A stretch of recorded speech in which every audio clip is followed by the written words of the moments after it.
زمانہ طالب علمی میں کس استاد سے سب سے زیادہ متاثر ہوئے؟ جی، میں سمجھتا ہوں کہ استاد جو ہوتا ہے وہ گرو ہوتا ہے، اور گرو کے بغیر، کسی پیر کے بغیر وہ سیکھا نہیں جاتا، پیر ہی ہوا نا۔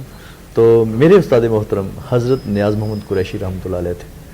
حضرت صاحب جو ہیں بنیادی طور پہ شملہ سے تھے، گورنمنٹ کالج لاہور سے انہوں نے 1936 میں انگلش کیا تھا، اور 1952 سے وہ ملیہ کالج کے نام سے لکشمی چوک میں ایک ادارہ چلاتے تھے، اور لاہور میں انگلش کی ٹیوشن پڑھانے والے پہلے وہ پروفیسر تھے۔ انہوں نے ریٹائرمنٹ لے کے، بلکہ ریزائن کر کے جو وہ ادارہ شروع کیا، اور میں ان کے قدموں میں بیٹھ کے پڑھا ہوں۔ آپ نے کسی گورنمنٹ کالج یا اسکول میں کیوں نہیں پڑھایا؟ موقع نہیں ملا یا کوشش ہی نہیں کی؟ جی، پہلی بات تو یہ ہے کہ میں لاہور میں جب پڑھاتا تھا تو ہاسٹل میں رہتا تھا، اور ہاسٹل کے بچوں کو پڑھاتا تھا۔ جس وقت میں خود سیکنڈ ایئر کا اسٹوڈنٹ تھا 1987 میں، اس وقت میں نے پڑھانا شروع کر دیا تھا۔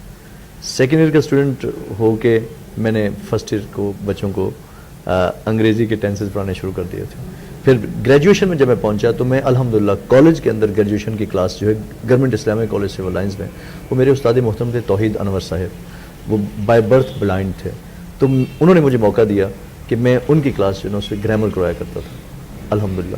تو میں تو government Islamic college civil lines, جو کہ کہا جاتا تھا، اس میں کس حد تک صداقت ہے کہ تعداد کے لحاظ سے ایشیا کا سب سے بڑا کالج ہے، وہاں پہ اس کالج میں میں نے اللہ کے فضل سے وہاں پہ پڑھایا۔ اس کے بعد جب میں استادوں حضرت نیاز محمد قریشی رحمۃ اللہ علیہ کی اجازت کے ساتھ آپ کے اس شہر میں آیا، تو گورنمنٹ اسلامیہ ڈگری کالج برائے خواتین جو ہے، وہاں پہ میں آنریری لیکچرر کے طور پر اپوائنٹڈ ہوا، اور وہ میری پہلی تنخواہ تھی۔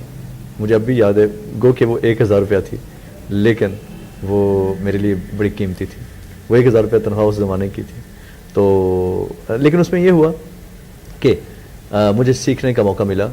گرلز ڈگری کالج میں میم زیدی جو تھیں، وہ she was a wonderful professor, اور جو پرنسپل تھیں، اور جو دوسرے نمبر پہ میم ڈاکٹر شکیل مراد صاحبہ کی والدہ محترمہ مسز شمشیر، وہ وائس پرنسپل تھیں۔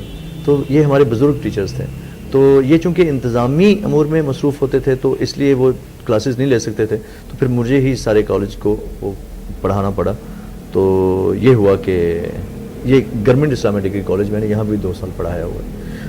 اور اچھا اس میں یہ تھا کہ جو فرسٹ ایئر کی کلاس تھی وہ 360 کی تھی، تو 10 منٹ حاضری میں لگتے تھے۔ پھر جب دسمبر ٹیسٹ آیا تو اتنے سارے پیپرز آ گئے، تو میں نے میم سے کہا میم میرا استعفیٰ لے لیجیے، میرے تو سارا کالج پڑھانا ہے، یا تو میں پیپر چیک کر سکتا ہوں یا وہ۔ تو میم نے بڑے بزرگ تھیں، انہوں نے کہا بیٹا دیگ میں سے دانہ ہی چکھتے ہیں، تھوڑا تھوڑا کر کے نا وہ کر لیں۔ تو میں نے محسوس کیا کہ وہ آدھا 40 منٹ کی کلاس میں وہ ٹیچنگ جو ہے نا 2 چیزوں پہ مشتمل ہوتی ہے، ایک لیکچرنگ پلس ٹیسٹنگ۔ تو ادھر لیکچرنگ تو ہو رہی تھی، ٹیسٹنگ نہیں تھی۔ پھر میں نے اپنا ادارہ جو یہاں پہ شروع کیا، اور یہاں پہ 2 گھنٹے کلاس ہماری گریجویشن کی تھی، لیکچرنگ پلس ٹیسٹنگ دونوں جو نا، میں پھر اس سے مطمئن ہوا، اور اسی اطمینان کے ساتھ میں اب چلاتا رہا ہوں، اور الحمدللہ ثم الحمدللہ میں مطمئن ہوں کہ گورنمنٹ کی کوئی جاب اگر نہیں کی تو وہ یہ تھی کہ اس میں میں نے اپلائی نہیں کیا تھا۔ جہاں ایک بار وہ گیا ہوں اس کے بعد میں نے کہیں نہیں اپلائی کیا، کئی جابز آئیں تو لیکن میں نے اس کو اپلائی نہیں کیا سر۔